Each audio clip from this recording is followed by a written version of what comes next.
हमारे चैनल से जुड़ने के लिए YouTube पर लिब्रा एजेंसी सब्सक्राइब करें। या रसूल अल्लाह सल्लल्लाहु तबारक व तआला अलैहि वसल्लम।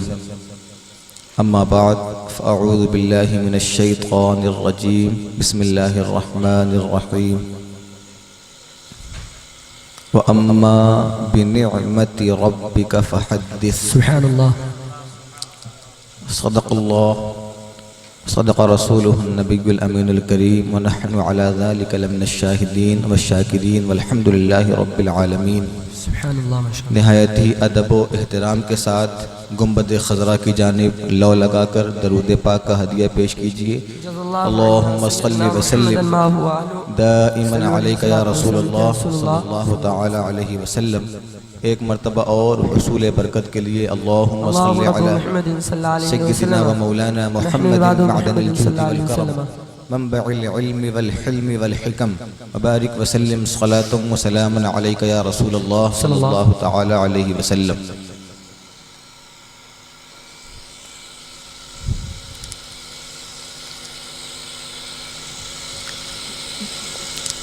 हज़रत क़ारी रोशनुल क़ादरी साहब क़िबला की ये ख्वाहिश है कि मैं भी दो चार शेर पढ़ दूँ। सुब्हानल्लाह माशाअल्लाह सुब्हानल्लाह।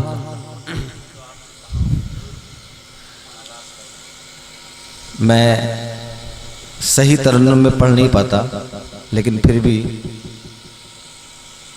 नबी की नात है, नबी अपनी बारगाह में कबूल फरमा लें, बस काफ़ी है। सुब्हानल्लाह। एक मरतबा और दरूद पाक का हदिया पेश कर लीजिए। अल्लाहुम्मा सल्लि अला सय्यिदिना मौलाना मुहम्मद बारिक व सल्लिम सलातन व सलामन अलैका या रसूलल्लाह सल्लल्लाहु अलैहि वसल्लम। जिस नात का मैं मिसरे अव्वल पढ़ने जा रहा हूँ, इसके बारे में उलमा फरमाते हैं कि इस मिसरे को और जुमला आला हज़रत की तमाम नात और मनक़बत और तमाम अशार को एक पल्ले में रखा जाए और ये एक मिसरा या तकरीबन एक शेर एक पल्ले में रखा जाए तो ये एक शेर तमाम शेरों पर भारी। फरमाते हैं, वाह क्या जूदो वाह वाह वाह करम है शहे बतहा तेरा। वाह क्या जूदो वाह क्या जूदो करम है शहे बतहा तेरा।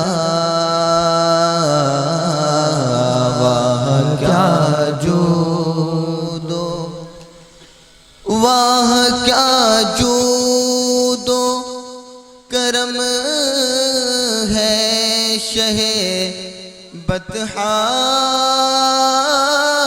तेरा। नहीं सुनता ही नहीं सुनता ही नहीं मांगने वाला तेरा। नहीं सुनता ही नहीं मांगने वाला तेरा। नहीं सुनता ही।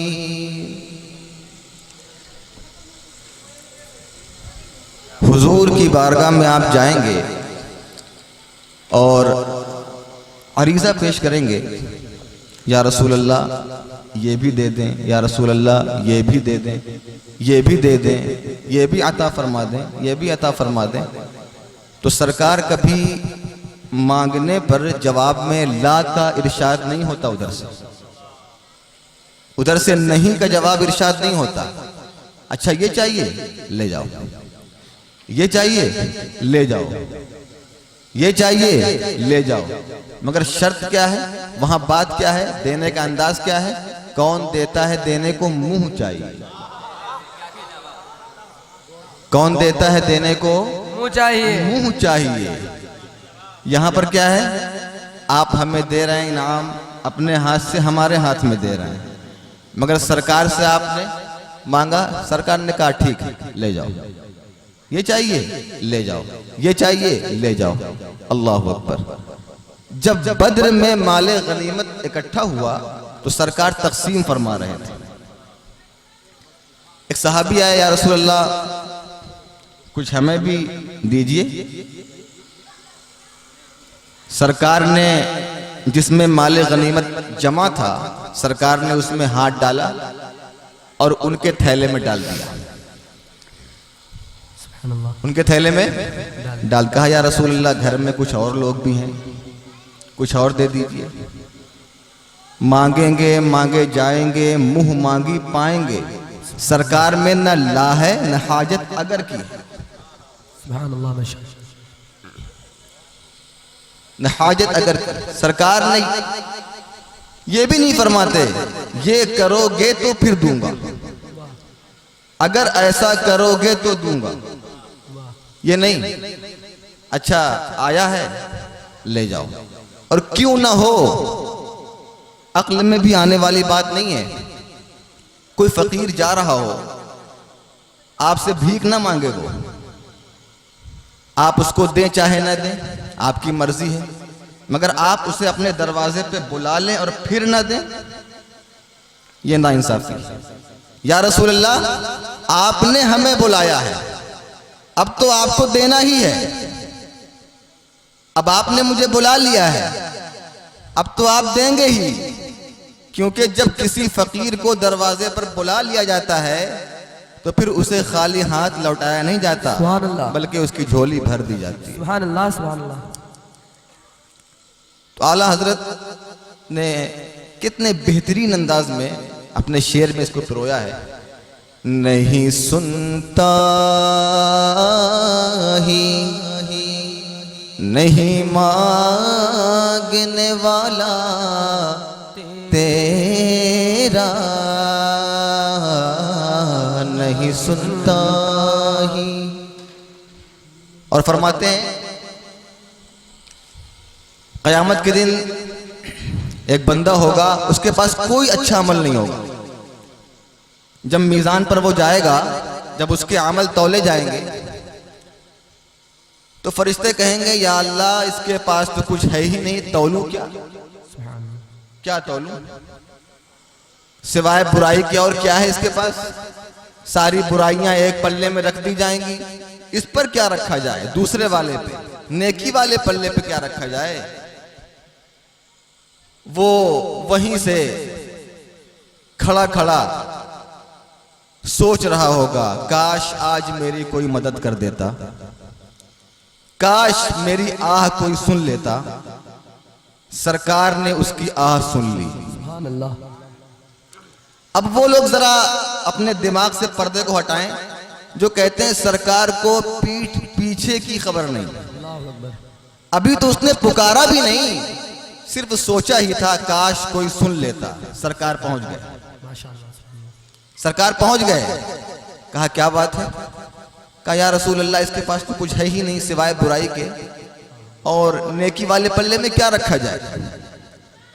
तो सरकार को उसने पुकारा था दिल से कि कोई मदद करने के लिए आ जाए, कोई परेशानी दूर करने वाला आ जाए, और सरकार से बड़ा कौन है दादरस फरियादरस, सरकार से ज्यादा मदद करने वाला कौन है, परेशानियों को दूर करने वाला कौन है।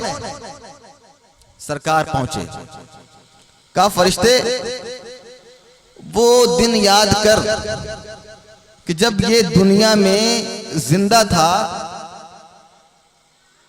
दुनिया में था तो फला जगह पर बैठकर इसने कलमे तय्यबा का विर्द किया था सुभान अल्लाह, और दिल से पढ़ा था।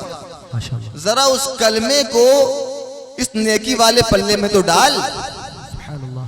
जब फरिश्ते ये बात सुनेंगे सरकार की, तो उस नेकी वाले पल्ले में उस कलमे तय्यबा को डाला जाएगा, और जैसे ही उसको डाला जाएगा वो पल्ला ऊपर को आ जाएगा।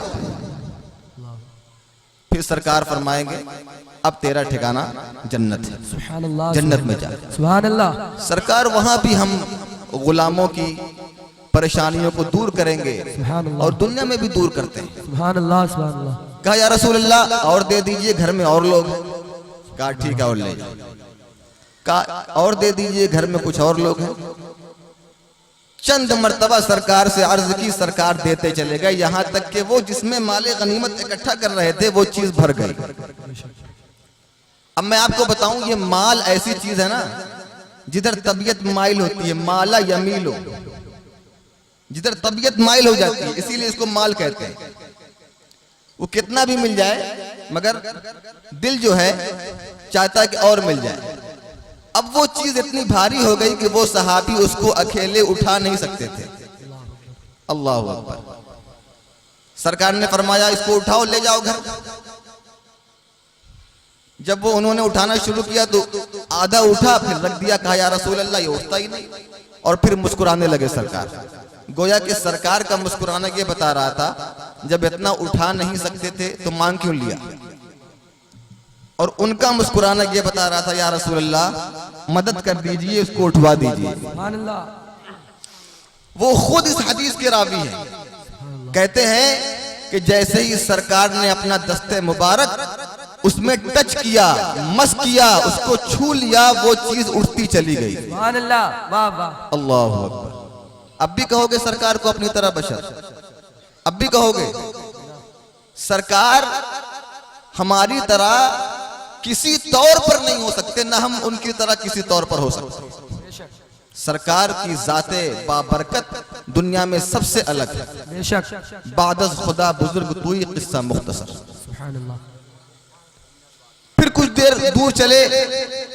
अब जाहिर से बात है जब माल में वजन हो जाता है तो उसको उतारने की हाजत पड़ती है और कुछ देर आराम करने की जरूरत होती है। कुछ दूर चले, उसको उतारा, उतार कर नीचे रखा और सुस्ताने लगे, आराम करने लगे।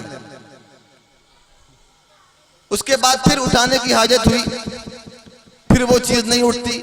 सरकार ये माजरा दूर से ही देख रहे थे और मुस्कुरा रहे थे। सरकार को पता था फिर आवाज देंगे ये ताकि मेरी मदद की जाए, और सरकार तो इसी इंतजार में बैठे थे कि कब ये सहाबी आवाज दे और मैं पहुंचूं, इनकी मदद कर दूं। जैसे ही उसको उतारा, फिर उठाने लगे, वो चीज उठती नहीं थी।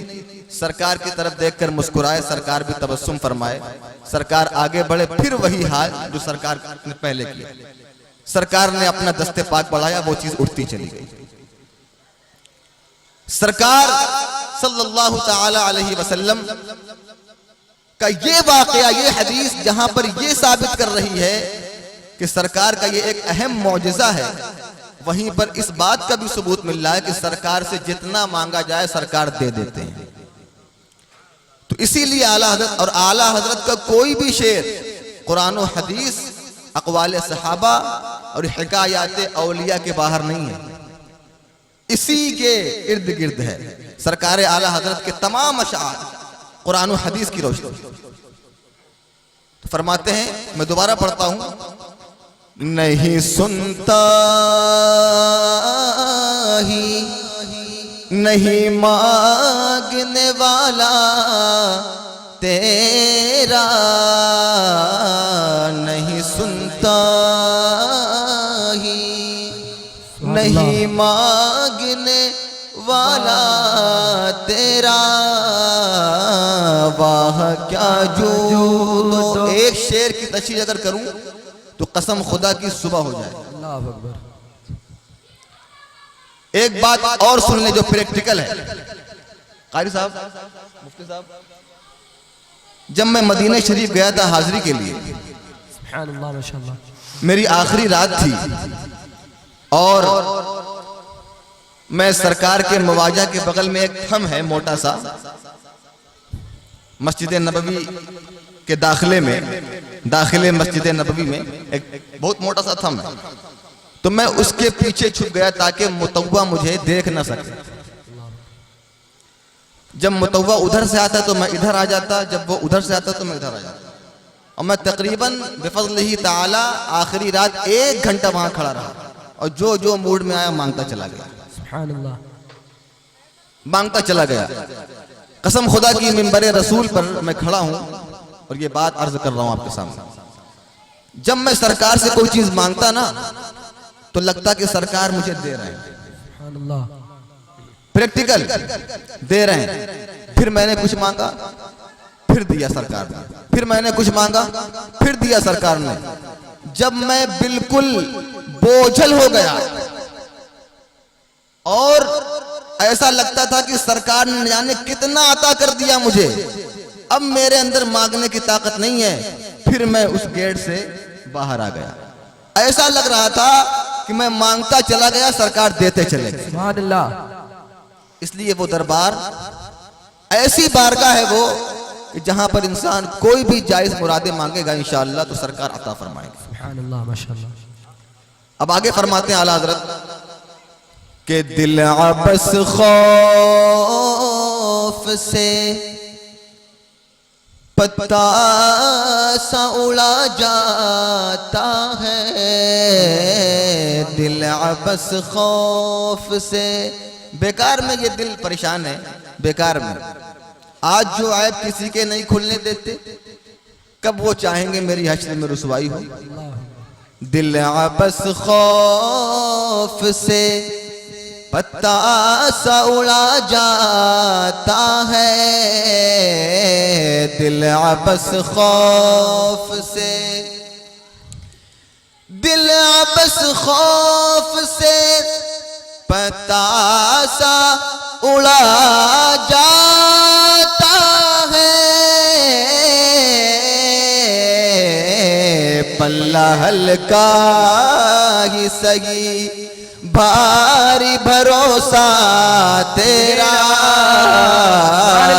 पल्ला हल्का ही सही भारी भरोसा तेरा,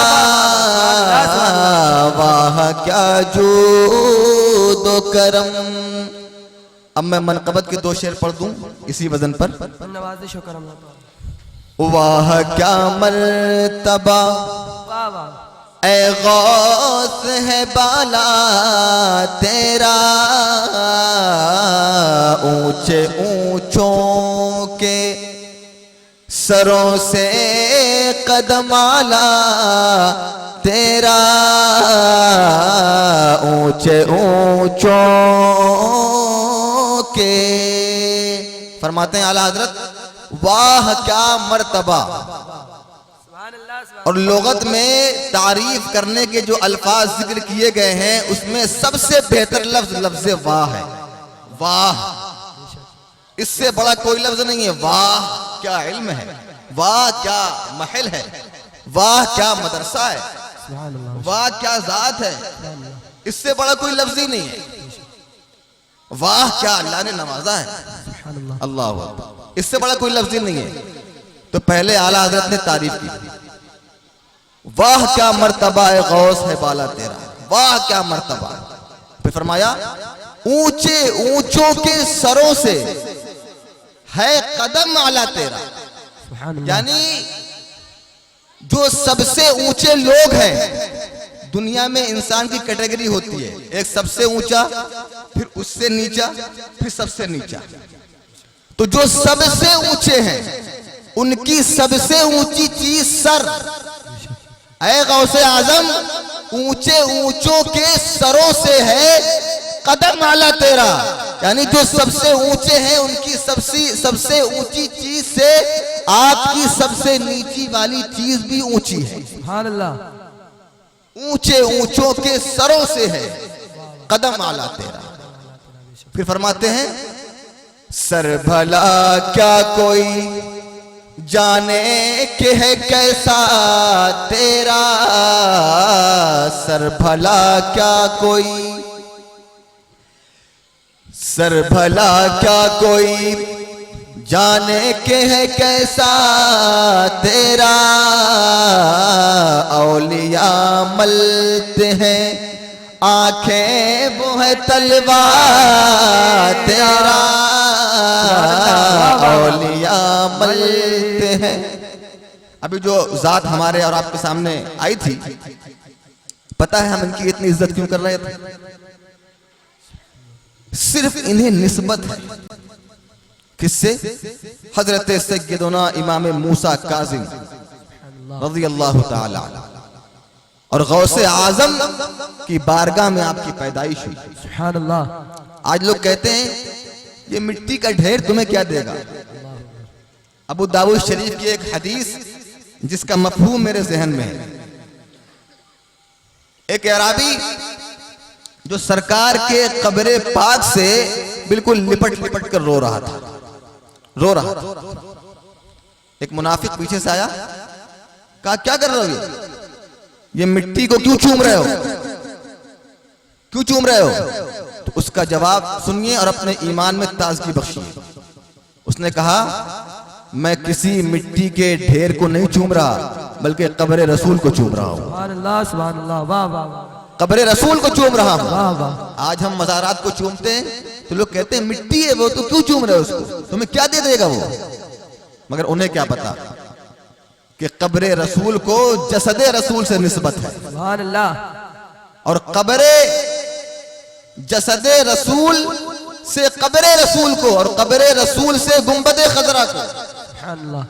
इसीलिए हम गुंबद खजरा को देखकर सलातो सलाम पेश करते हैं और उसके तवस्सुल दुआ करते हैं, सुभान अल्लाह। क्योंकि निस्बत है उसे। तो इसी निस्बत वाले शेर को फरमाते हैं आला हज़रत कि तुझसे दर दर से है सग, सग से है मुझको निस्बत, तुझसे दर दर से है सग। सग का माना कुत्ता, फारसी का लफ्ज है। तुझसे दर दर से है सग, सग से है मुझको निस्बत, मेरी गर्दन में भी है दूर का डोरा तेरा, मेरी गर्दन में भी है। सुभान अल्लाह, माशाअल्लाह, वाह वाह। और इस निशानी के जो सग है नहीं मारे जाते, इस निशानी के जो सग है नहीं मारे जाते, हश्र तक मेरे गले में रहे पट्टा तेरा,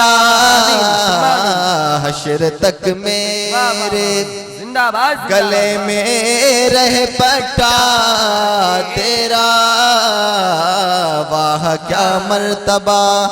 5 मिनट के अंदर मैं अपनी गुफ्तगू खत्म करता हूँ। दरूद पाक पढ़ लीजिए। अल्लाहुम्मा सल्ली अला सय्यिदिना मौलाना मुहम्मद मादिन वजूद वल करम व अला मुहम्मद सल्लल्लाहु अलैहि वसल्लम। सैयदना सरकार गौसे आजम मादर जाद वली हैं। सुभान अल्लाह। हर बात पे तवज्जो।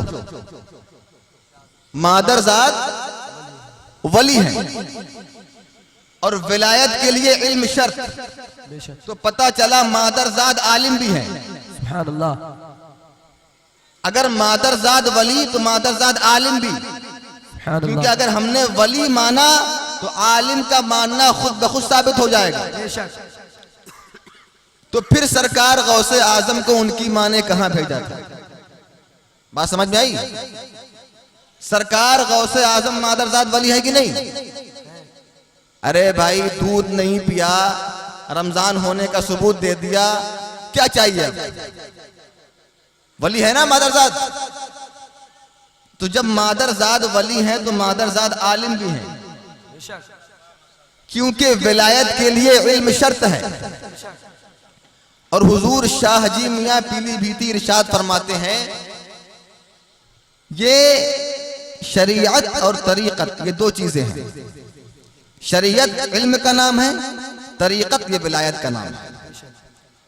बगैर शरीयत के तरीक़त का वजूद नहीं हो सकता। अगर कोई शख्स कहे कि हम शरीयत वाले नहीं, हम तरीक़त वाले हैं, तो समझ लीजिए कि उसका दावा बेदलील है, दावा झूठा है। शरीयत ये तरीक़त के लिए लाजिम है।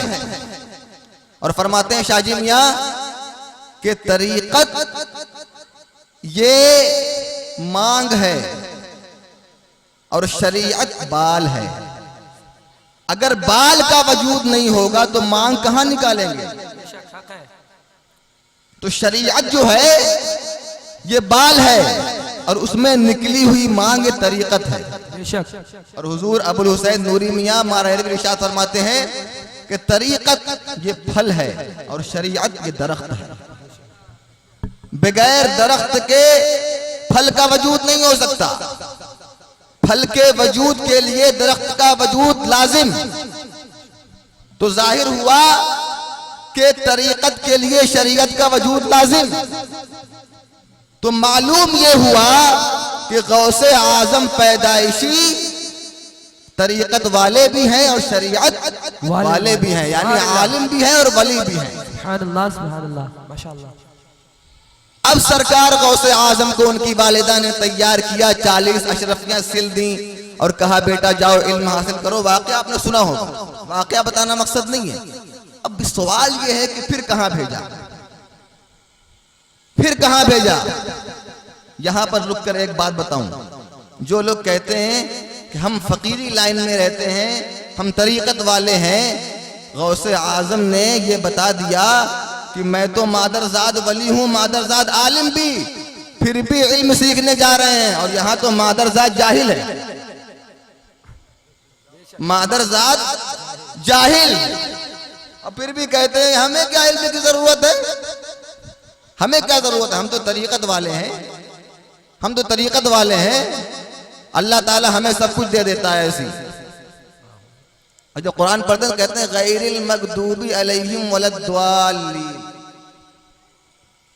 तरीकत वाले हैं, लहने जली कर रहे हैं, ये तरीकत वाले हैं। मेरे भाई बगैर इल्म के कोई शख्स वली नहीं हो सकता। हाँ एक अलग कैटेगरी है मजसूब की, वो मरफूउल कलम होते हैं, वो अलग चीज। मगर अगर किसी के विलायत का सबूत लेना है तो उसके लिए पहले इल्म तलाश करो कि उसके अंदर इल्म है या नहीं। अब गौसे आजम रज़ी अल्लाह ताला निकले क्यों इल्म हासिल करने के लिए? ताकि आने वाले वो लोग ये ना कह सके, जो लोग ये कहते हैं हम तरीकत वाले हैं, वो ये ना कह सके कि अल्लाह ताला ने मुझे भी पैदाइशी वली बनाया है। बल्कि अगर तुम अपने आप को वली भी कहते हो फिर भी इल्म सीखने जाओ, जैसा कि गौसे आजम सीखने गए, है ना। अब एक बात और, सरकार गौसे आजम जब चले, काफिले वालों ने माल को लूटा, सरकार गौसे आजम के पास भी एक शख्स आया और कहा आपके पास कुछ है? कहा हाँ। कहा क्या? कहा 40 अशरफियां जो मेरी माँ ने सदरी के अंदर वाले जेब में सिल दी थी वही है, और वही ज़्यादा सफर भी है, वही खर्चे के लिए है। तो उसने सोचा कि ये बच्चा है, मजाक कर रहा है, वरना कौन सच बोलता है यहाँ पर। लेकिन फिर वो ये सोचा कि बच्चा और मजाक ये कैसे हो सकता है। फिर उसने आपके हाथ को पकड़ा और अपने सरदार के पास वो ले गया। सरदार ने पूछा कुछ है? कहा हाँ। वही जवाब, 40 अशरफियां माँ ने अंदर वाले जेब में सिल दी थी। जब उसको चाक किया गया तो बिल्कुल सही साबित हुआ सरकार गौसे आजम का वो कलाम। उसके बाद आपने क्या सुना? सबके सब ताइब हुए और गौसे आजम की एक निगाह से सबके सब वली बन गए। मगर मुझे बताना ये नहीं है, बताना ये है कि वो काफिला वहां पर कब से था जो लोगों को लूट रहा था, काफिले वालों को लूट रहा था, और वहां से न जाने कितने काफिले वालों का गुजर हुआ और कहां कहां के काफिले वाले थे, उसमें से न जाने कितने लोग इंतकाल कर गए।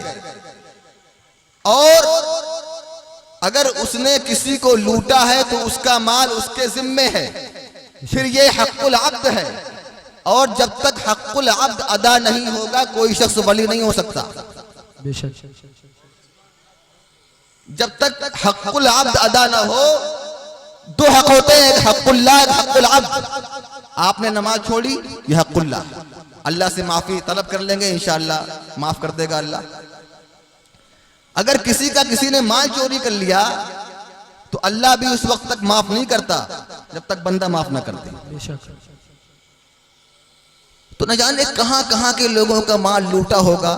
और फिर वाकई में ये है कि गौसे आजम की एक निगाह विलायत से सबके सब वली हो गए। सुभान अल्लाह, माशाअल्लाह। विलायत की पहली सीढ़ी पर चढ़ने के लिए ये शर्त है कि उसके जिम्मे हक़्क़ुल अब्द ना हो। बेशक हक़्क़ुल अब्द अगर है तो विलायत की पहली सीढ़ी पर भी उसका कदम नहीं होगा। बेशक। अब ये वली हुए कैसे?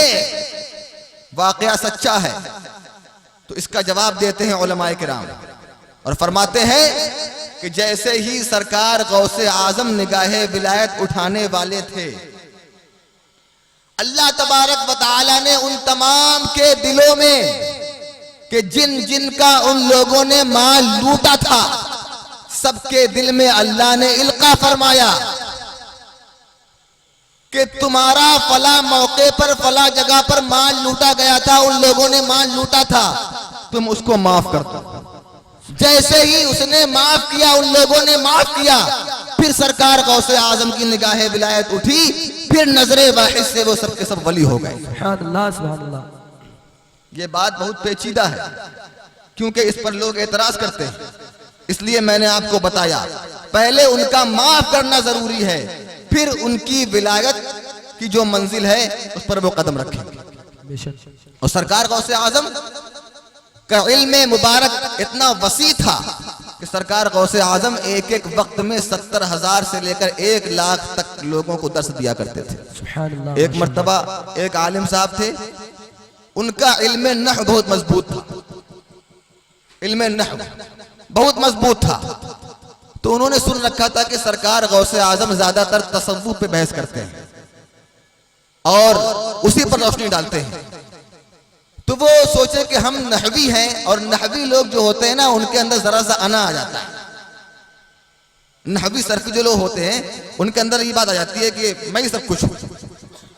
तो वो एक दिन सरकार गौसे आजम की इम्तिहान की नीयत से मजमे में चले गए और वहां जाकर एक किनारे बैठ गए। सरकार गौसे आजम का दर्स सुनने लगे, तो सरकार गौसे आजम दर्स दे रहे थे। अब वो सोचने लगे ये तो तसव्वुफ के बारे में बता रहे हैं, कुछ लोग जो मुखालिफ है कहते हैं वो खाली मौलाना थे। इसी तरीके से गौसे आजम के कुछ मुखालिफीन है, वो कहते हैं वो तो खाली जो है वली थे, इल्म नहीं था, मगर उनको पता ही नहीं कि विलायत के लिए इल्म शर्त है। 100 फुक़हाए किराम आए और जबरदस्त चोटी के फुक़हाए किराम आए, और इसलिए आए कि इल्म हम भी पढ़ते हैं, नौ हम भी पढ़ते हैं, सर्फ हम भी पढ़ते हैं, इल्म हदीस हम भी पढ़ते हैं, उसूल हदीस पढ़ते हैं, उसूल फ़िक़्ह पढ़ते हैं, इल्म मंतिक पढ़ते हैं, इल्म फ़लसफ़ा पढ़ते हैं, तमाम उलूम हम भी हासिल करते हैं। मगर वो कैसा आलिम है कि मिनटों में जो है तमाम मसाइल को हल कर देता है। और गौसे आजम के बारे में एक बात ये मशहूर है कि सरकार गौसे आजम रोजाना सैकड़ों फतवे देते थे, और किसी दिन उनके डेस्क पर एक भी पर्चा बाकी नहीं बचता था। जो भी फतवा लेने आता था, सरकार गौसे आजम बिलबदी आप वहीं पर उल्टे पेज पर उसका जवाब लिखते और उसको रवाना कर देते। सुभान अल्लाह। इतना जबरदस्त इल्म था। तो 100 फुक़हाए किराम जब आपने उन लोगों ने सुना कि इतने जबरदस्त आलिम है, क्या पढ़ते हैं ये और क्या पढ़ाते हैं, चलो चल के देखते हैं, इम्तिहान लेते। जब लोग आए, उन्होंने सवालात कायम किए, तो सरकार गौसे आजम की चंद मिनट की गुफ्तगू से उन्होंने अपने सर को पीटना शुरू कर दिया और कहा अभी तो हम इल्म के पहले जीने पर भी नहीं है। वाह वाह, अल्लाहु अकबर। तो सरकार गौसे आजम ने फरमाया अभी तो मैं सिर्फ काल की बहस में हूं, अभी हाल की बहस छेड़ी ही नहीं, अभी सिर्फ काल की बहस में, हाल की बहस छेड़ी ही नहीं। इसी तरीके से एक अल्लाह के बहुत ही नेक बंदे और इल्म तफसीर में महारत रखने वाले सरकार गौसे आजम की बारगाह में आए और एक आयत पढ़ी। सरकार गौसे आजम ने उसकी एक तफसीर की। कहा तुमको मालूम थी ये तफसीर? कहा जी हजरत मालूम थी। दूसरी की, कहा मालूम थी? कहा जी हजरत मालूम थी। तीसरी की, कहा मालूम थी? कहा 11 तफसीर सरकार गौसे आजम ने फरमाई। कहा मालूम थी? कहा जी हजरत मालूम थी। जब 12वीं तफसीर की आपने, कहा सरकार ये नहीं मालूम। 13वीं की, 14वीं, 15वीं, 40 तफसीर कर दी एक आयत, 40 तफसीर एक आयत करीमा की। तो वो जो आपके सामने बैठे थे उन्होंने कहा हजरत मैं तो कभी सोचा भी नहीं था कि एक आयत की इतनी तफसीर हो सकती है। तो सरकार गौसे आजम ने फिर वही जवाब इरशाद फरमाया, कहा अभी मैं तो सिर्फ हाल की बहस में, अभी हाल की बहस छेड़ी ही नहीं। और सरकार गौसे आजम जब भी ऐसे जुमले इरशाद फरमाते तो आपके सामने जो उलमा बैठते वो अपने सर को पीटने लगते बेसाख्ता और अपने कपड़ों को फाड़ने लगते। तबहुर इल्मी का ये मामला था, ऐसा जबरदस्त इल्म सरकार गौसे आजम का। और सरकार गौसे आजम शाफिउल मसलक और मसलके हम्बली दोनों के एतबार से फतवा दिया करते थे। अगर कोई हम्बली मसलक के एतबार से फतवा पूछने आता था तो आप उसके एतबार से भी फतवा देते थे। शाफई मसलक का कोई आता था उसके एतबार से फतवा दिया करते थे। यानी आपको दोनों मसलक पर बिल्कुल जबरदस्त महारत हासिल थी। और मैं कहता हूं दोनों नहीं बल्कि चारों पर, क्योंकि आप जो है पहले शाफई थे और बाद में हम्बली हो गए थे। पहले आप शाफई थे, बाद में हम्बली हो गए थे। तो इसीलिए सरकार गौसे आजम दोनों मसलक के एतबार से फतवा दिया करते थे। और सरकार गौसे आजम के जमाने में एक जबरदस्त आलिम दीन थे, उन्होंने एक किताब लिखी। किताब बहुत मुख्तसर थी, तकरीबन 15 पेज की किताब रिसाला। उस पर एक आलिम साहब ने 15 जिल्दों में उसकी शरह लिखी। 15 पेज की किताब पर 15 जिल्दों में उसकी शरह लिखी। और लिखने के बाद फरमाते हैं कसम खुदा की जो मैंने ये शरह लिखी है इस किताब की, मैंने इसका इल्म गौसे आजम से हासिल किया है। सुभान अल्लाह, सुभान अल्लाह, वाह वाह। अल्लाह, गौसे आजम का इल्म देखें आप, अल्लाह अकबर। सरकार गौसे आजम इल्म तफसीर में आपका कोई जवाब नहीं, इल्म हदीस में कोई जवाब नहीं, इल्म फिक़ह में कोई जवाब नहीं। रोजाना 13 उलूम व फ़ुनून पर आप अपने तलबा को दर्स देते थे। और तकरीबन 40 साल तक आपने दर्से हदीस लोगों में फैलाया और 28 बरस तक आपने वाज की महफिल सजाई। सरकार गौसे आजम का इतना जबरदस्त इल्मी मयार था। सरकार गौसे आजम रज़ी अल्लाह ताला अन्हु के वसीले से हम तमाम लोगों को भी अल्लाह तबारक व ताला इल्म नाफ़े अता फरमाए, अमल सालेह अता फरमाए और सीरत गौसे आजम रज़ी अल्लाह ताला अन्हु के मुताबिक हम तमाम लोगों को जिंदगी गुजारने की तौफीक अता फरमाए। अस्तगफिरुल्लाह रब्बी मिन कुल्लि ज़ंबिन व अतूबु इलैहि, ला इलाहा इल्लल्लाह मुहम्मदुर रसूलुल्लाह। अस्सलामु अलैकुम। हमारे चैनल से जुड़ने के लिए YouTube पर लिम्रा एजेंसी सब्सक्राइब करें।